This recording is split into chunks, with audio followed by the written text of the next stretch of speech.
let's dig right into the hurricane, right? That's kind of why we're here talking. We spoke a little bit about certain things that happen before a storm. What happens in this office as soon as the weather report comes out and they say, hey, there's a depression, there's a disturbance, this thing could turn into a hurricane and it could be headed our direction? Let's say it's a week in advance, or let's even use with Helene. Let's start with Helene. Yeah, so we've had a very interesting year. We know that the peak hurricane season really starts ramping up in that end of August timeframe. A lot of the worst storms that we've seen in history happen around the Labor Day weekend, happen around the beginning of October, and we're starting to see storms even later into November. So there was a lot of conversation with what to expect this year with that transition from the El Nino to La Nina. Comparisons of 2004 season, right, where we saw a lot of just back-to-back storms. Crazy to think that here we are 20 years later and we're seeing a very similar type of storm season. So really off the bat in August, we got Debbie. And lots of folks were, Debbie's not so big of a deal, didn't make direct landfall here in Hillsborough County, but these storms are becoming so large that we are constantly reminding people and encouraging them to focus on the impacts, not the direct, cone and right, where's the center going, but it's really what are the impacts that are associated with these events. So with Debbie, we were already seeing quite a bit of water impacts with the community. We worked already in that storm with Josh and his team, had multiple, road closures or bridge closures. And we need to look at what does that mean for the population, the people part of the event. And had to do a hybrid shelter during that, even though, not a lot of people evacuated into there, but we always have those are the most vulnerable, those that are electrical dependent or in these low-lying areas. So that was Debbie. And then here comes Helene, not too far from that.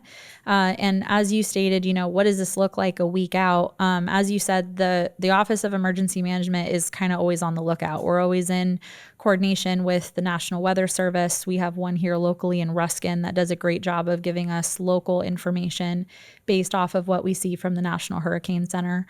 And then we're in conversations with our regional partners. What does this look like for our surrounding communities and counties as well? And then with the state all the way up to the federal government. So we have those conversations and we start all of those preparation phases, which we call our 120-hour timeline. 120 hours out, what are the preparations we have to start making? But again, unfortunately, with these storms, we're also seeing them develop a lot faster. Yeah. So a lot of times we don't have 120 hours. So we have to get all of those things ramped up even faster. Yeah, like as a member of the public, I'm on Mike's weather page on Instagram, right? There's all these different pages I follow. What does the government look at? Like, do y'all look at everything comprehensively, including, I don't know if you're familiar with Mike's weather page. You know that guy? He does a good job, but I don't think he's a meteorologist.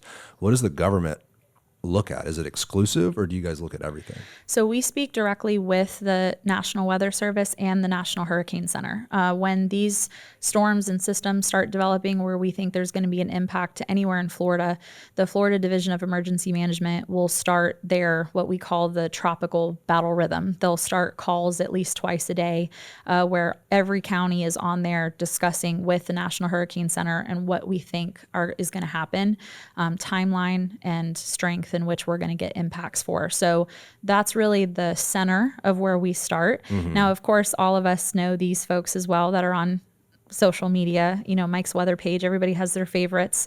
Dennis Phillips is very popular in this group as well.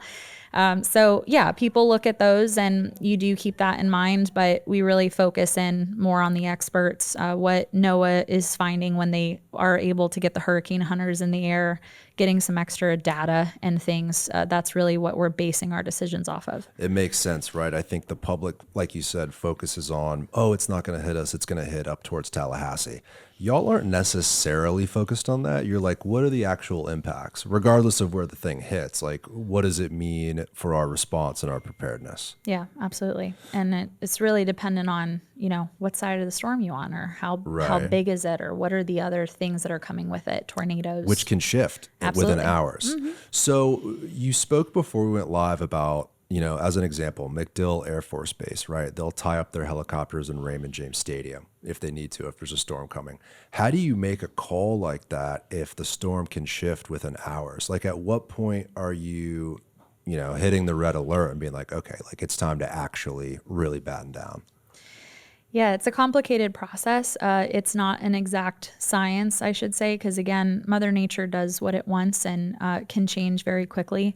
But we have to base off the best we can of the information that we have at the time and just our planning assumptions and things that keep us safe and making decisions to keep the public safe. So we have various aspects that we look at that depending on, how much storm surge, for instance, are we expecting? Really, that's the largest impact that we're looking at in that development and build up to the storm impact, because water kills people. That's why we always say you have to run from the water and you hide from the wind. So that's when we're looking at that storm surge. Hey guys, if you want to watch the full episode of this clip, click right here. Make sure to subscribe by clicking right here. Thank you for watching.